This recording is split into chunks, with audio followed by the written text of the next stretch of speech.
श्रीक्षेत्र कहे नारी मोहनिया श्रीक्षेत्र कहे नारी बंदनिया नारी बंदनिया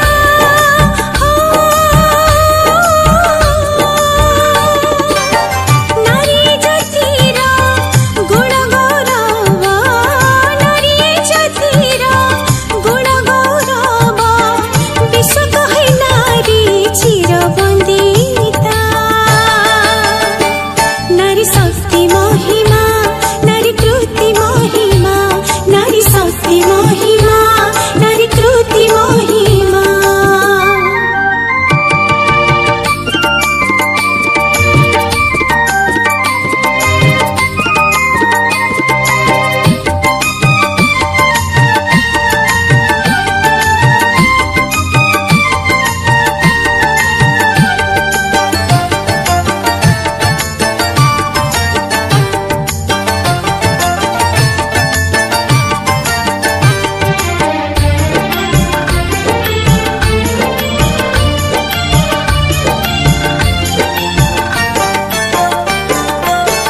केड़ी महियान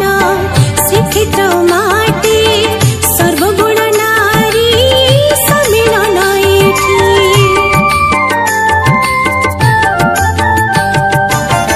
केड़ी महियान श्रीक्षेत्र माटी सर्वगुण नारी सम्मिलन एठी अर्धसिनी एठी मौसी स्वरूपा दक्षिण कालिका स्वरूपा